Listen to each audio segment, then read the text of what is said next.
So tell me if this has ever happened to you. You're going along, you're really going towards your goals and you're going towards success, and something just always seems to pop up like out of nowhere and block your way. It seems like the cosmos are against you. Has this ever happened to you? Today we're talking about self-sabotage on Mindset Mom. Stick around.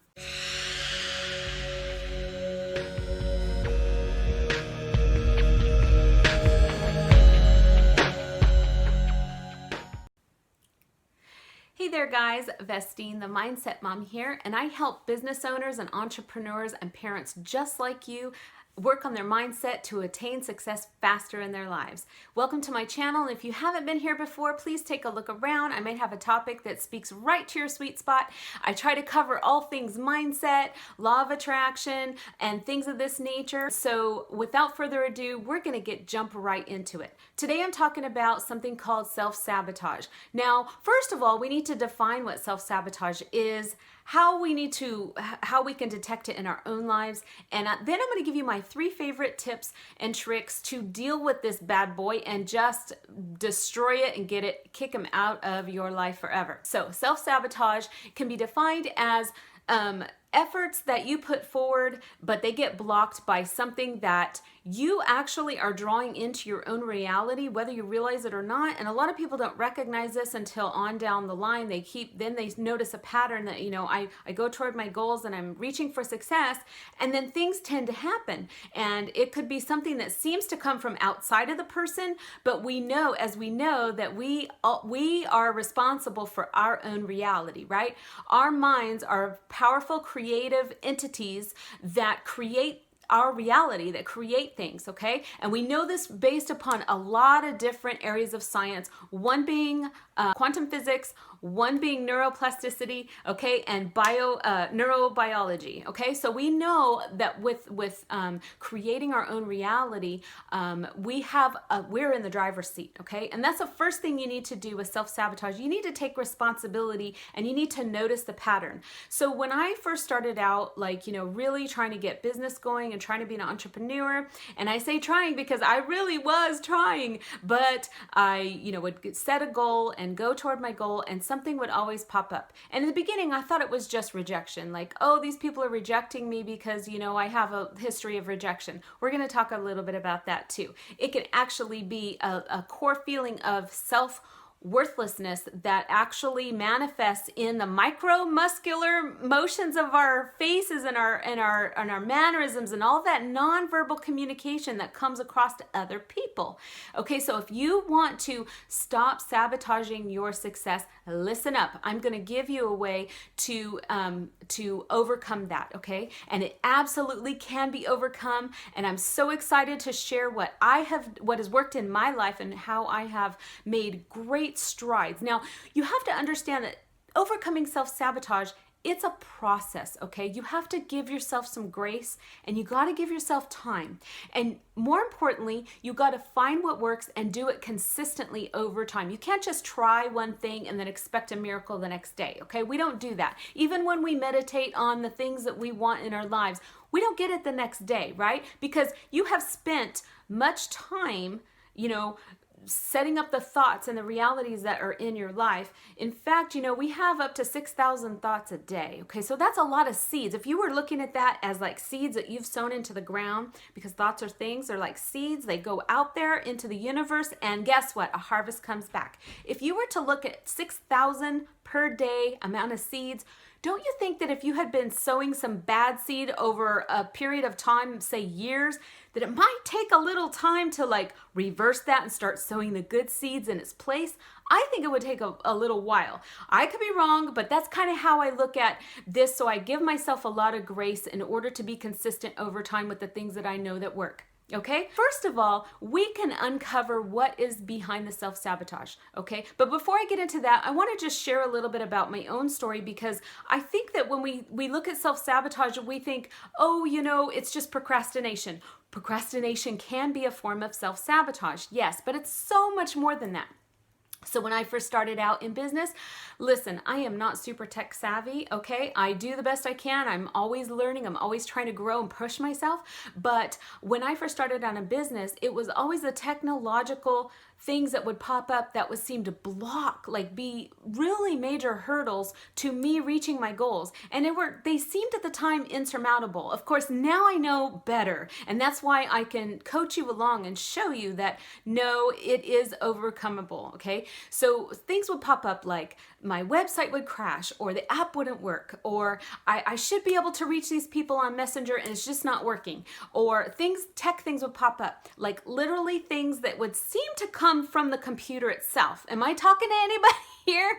I could barely like do social media and email, but I always was open to training and like doing Zooms and things of this nature. But as I got better, of course, repetition is the mother of skill. And so I would need to practice those skills, but it just seemed like it was always against me, the technology. And I'm going to share with you in a little while how I overcame that particular self-sabotaging thing. Now, of course, I'm learning all kinds of stuff, and I'm not saying I'm a pro. I still rely on the kids sometimes, which is good for them. But, it's sometimes, I need a little help, right? But I always give myself that grace, and things do get easier over time. That's the thing, okay? So first of all, we need to find out what's underneath the self-sabotage, because remember, as we've talked before, if we resist an emotion or a feeling or a pattern of emotions or feelings, those things that are not tended to, they can tend to push back even harder against us, and they can even sabotage us even in a greater way. So what we want to do is we want to take a look at what is underlying this self-sabotage. Now you're going to be able to notice a pattern. Like if you think back and you think to all of your failures, I bet you if you started to connect the dots, you would start to see that what emotionally was going on with you when you would fail. Okay, that's a very important question to ask yourself, because a lot of times there's one of two things underlying self-sabotage. I'm going to tell you what they are. Number one, a lot of times what's underlying our self-sabotage is fear, okay? Plain old fear. And it can manifest itself in different ways in our lives. There is fear of failure and fear of success. And hey, especially for those of us who are in business, right? But I want to tell you something. Those are two sides of the same coin. And I'm going to explain why. Your brain is meant to keep you safe. Your subconscious mind is meant to keep you safe, okay? It has been designed that way to keep you safe, to keep you with a group, with a tribe, and to keep you from going out to territory that's unfamiliar, okay? Think about our ancestors, they weren't encouraged by their experience to go out into like uncharted territory, because there were wild animals out there. There were things, in nature that could really just be a threat, right? So the subconscious is designed to keep you away from those threats, and therefore it's designed to keep you in the familiar state. So whatever has been familiar in your life all along, it is going to work very hard to keep you in that familiar kind of area. And fear of success and fear of failure, they're both related, and it doesn't matter which one you have. It's the underlying thing is fear, okay? So one of the things that has helped me in that is that I've been able to get clarity, okay? And so there are actual exercises that you can do to get really clear with your mind. And this is really an exercise for the subconscious. And to get really clear, you can do something that's an exercise that's called writing out your perfect day. And this is a powerful signal to the subconscious of what it is you desire, okay? What is it that you want? And it's an exercise you don't take lightly. You don't just do it every once in a while. You need to do it every single day consistently over a period of time, okay? I like to break down things into chunks of like 30 days or 21 to 30 days at a time. That way I can really see if something is working and getting me the success. And you guys know me. I like to take different tools out of my tool belt. When it comes to changing my life, I take a multi-pronged approach, okay? Because I want to get results fast, and I will see if something is working. I'll add something to it. Rarely will I take it away unless I know for a fact that it's doing me detriment and not helping me along. So writing out your perfect day is a fantastic way to get really clear with the subconscious. Not only that, if you go back and you read your perfect day that you previously wrote and you do this over and over and over again, guess what? That scenario that you've written about, your perfect dream life, and I'm talking about getting really descriptive because the brain loves specificity. You write it out over and over. You start from the time that you wake up and you put what do you see when you wake up? What wakes you up? The sun coming through the big window, or is it the smell wafting? Is it what is it? Somebody making breakfast. You get very specific, and then you go throughout your day and you chart all of, and you do it in the present tense. This is powerful because this also is a key to let the subconscious mind know that this is happening right now, okay? Because if it is written about in the future and then I will wake up and then I will, no, we're not gonna do I will, okay? No, it's happening now, and then this happens in the present, and then this happens in the present. And what that does is it sends a powerful signal to the brain that this is familiar, okay? And you go and you read it again and again, right? Repetition is the mother of skill, and we want to get that skill on autopilot. We want the subconscious to recognize, oh yeah, no big deal, this is normal, right? This is my life. And it needs to be something not familiar, but you have to write down what you desire, because this is a powerful exercise, okay? So that's number one. That's how to deal with self-sabotage when it comes to fear. But you're not gonna just use one tool. No. We have lots of neuro tools in our tool belt. We're gonna pull out another one. So, and the second reason why you are self-sabotaging, I'm gonna get to the powerful weapons and tools in just a moment.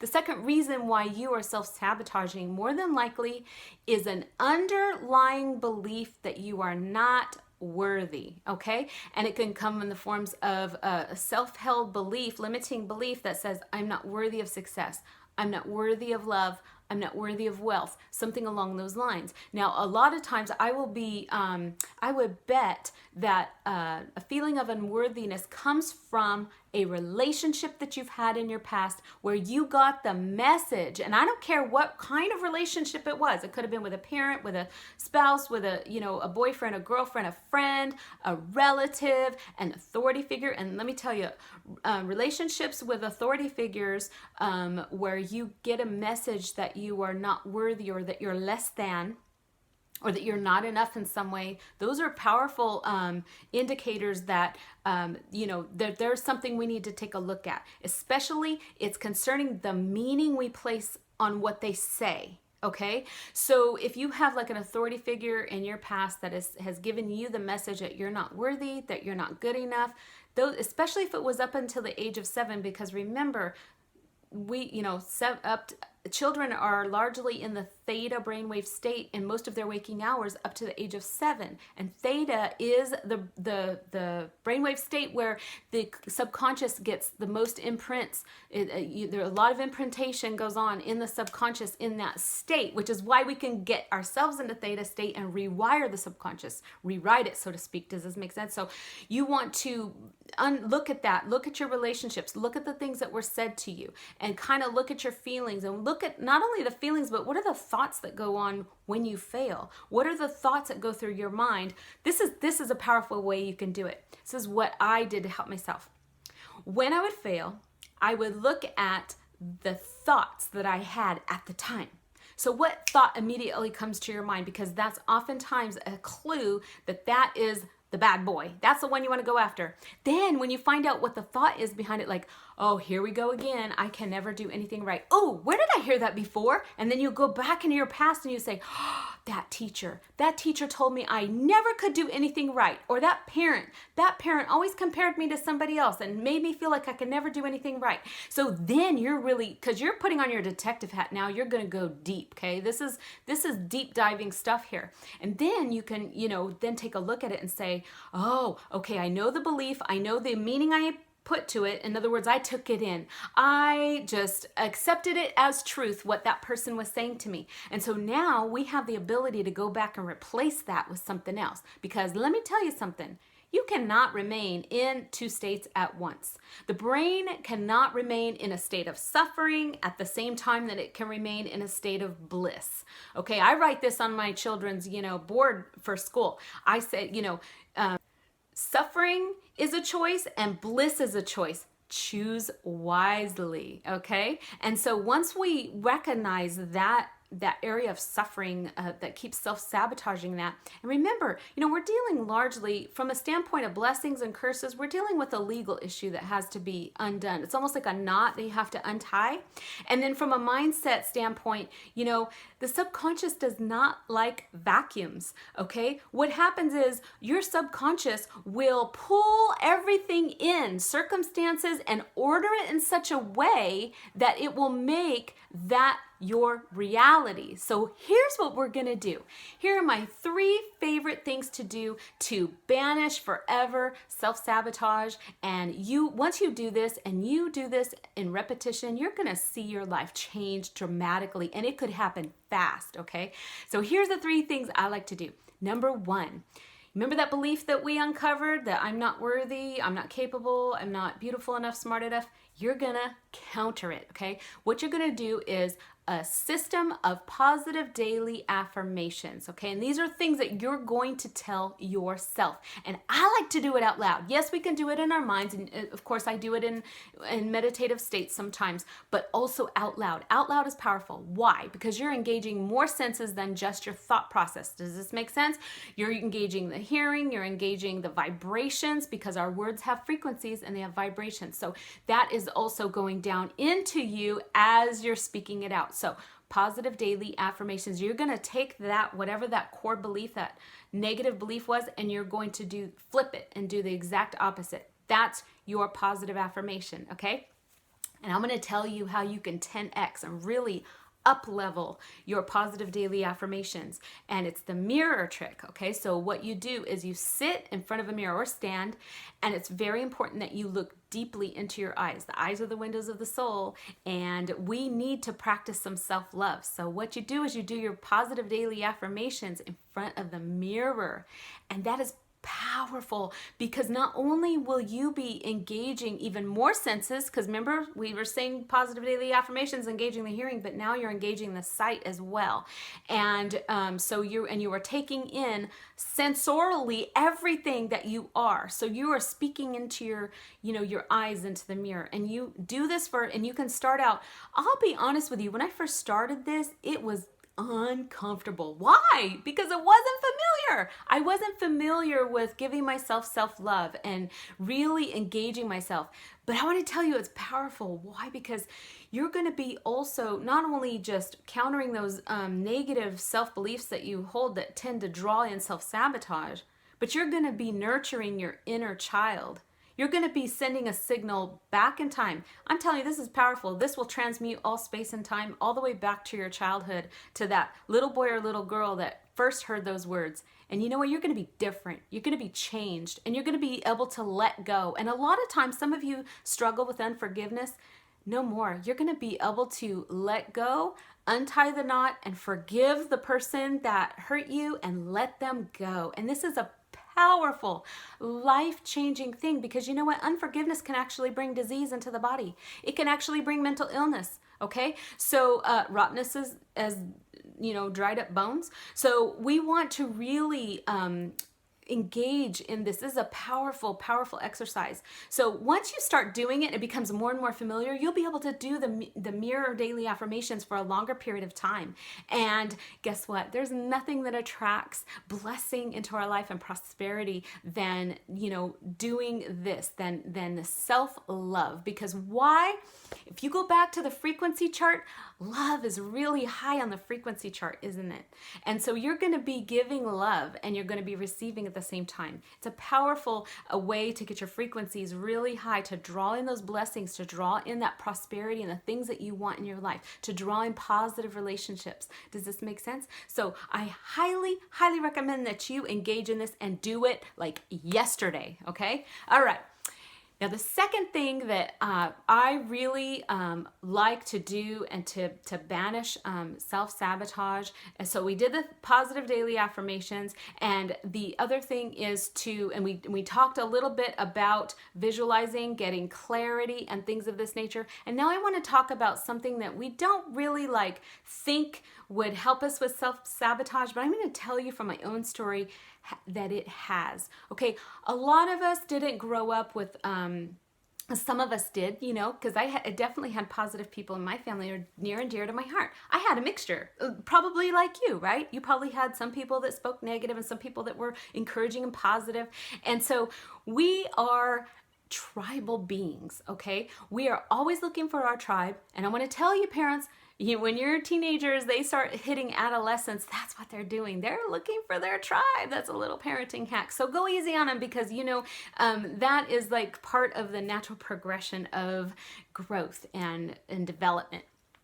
So we are looking for our tribe, right?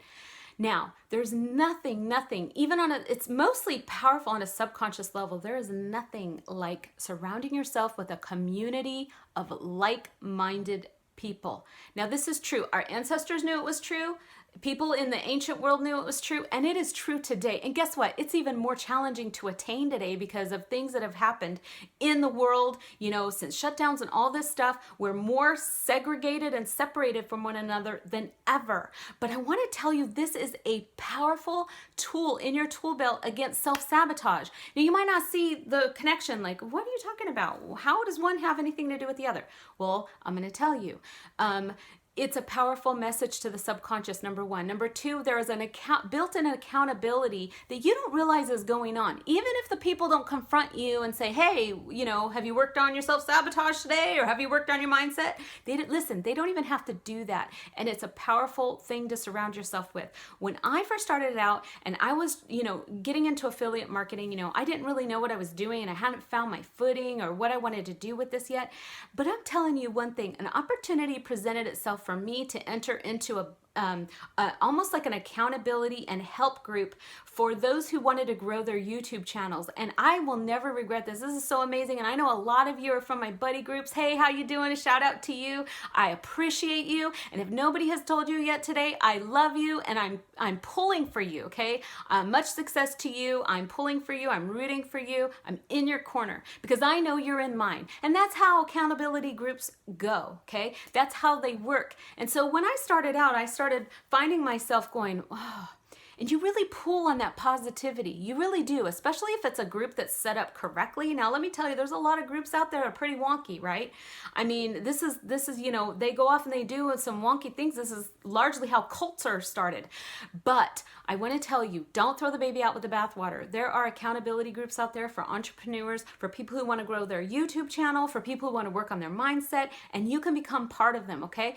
All you have to do is just jump in. There are opportunities surrounding you, and as you start changing your mindset toward abundance, you're going to start seeing opportunities where you had no clue where they existed. So my YouTube accountability group, it's not really called that, but if you are interested in getting into that group, if you're trying to grow your YouTube channel and you really want to, you know, pound self-sabotage in the face, tap me on the shoulder, leave a comment, let me know how I can get in touch with you because this is a powerful group that will cause you to change. And it's not anything that the group, like we don't come knocking on your door saying, hey, have you done your list of, you know, your goals today? It's not like that. Something happens energetically when you're in a group. That's all I can say. And it's a mindset thing, okay? When I am having a down day, you know, I know that the group is pulling for me. I know that they're helping me go toward my goals. And the group that I'm in, the YouTube monetization program, is amazing because we're all helping each other toward a similar goal. And guess what? Your character starts changing. You start understanding that, gee, I should have been doing this all along. I should have been helping my fellow man, you know, a fellow woman all along to go toward their goals. This is where fulfillment comes in. This is where you make an impact. This is where people grow to know, like, and trust you. This is where you start to give back and you start learning about the marketplace. If I don't bring value to the marketplace, there's nothing there. Like, I cannot monetize anything because I'm not bringing anything of value. But if you up-level the value that you bring to your audience and the people you're trying to serve, this is a powerful thing, guys. That's where the money is. And you can ask any multimillionaire, any multi-billionaire, that's actually where the money is. You provide a service and you solve problems. entrepreneurship in a nutshell. Okay, so if you want to tag me, tap me on the shoulder in Facebook or Instagram. I'd love to give you more information. Also, if you want to go deep, you want to dive deep into the exercises similar to what we've talked about today, check out the Genie script. It is really amazing. I'll put a link down in the description down there. This is for deep divers only. I want to warn you, you just have to be ready. I don't know how else to say it. And if you want to see a review of that product, I've done a review video on the Genie script. I'll also link that down in the description, but there'll be a buy link down there if you're ready to dive in and jump in, and to make it convenient for you. Please, if you've enjoyed this video, if I've brought value, please don't forget to smash the like button and hit that subscribe and leave me a comment. I love to engage with my audience, and I like to know like what types of things you want to discuss, and is this hitting the sweet spot, or is there another area you want to go in mindset? Okay, that's it for me today. Mindset Mom signing off. I'll see you later. Bye-bye.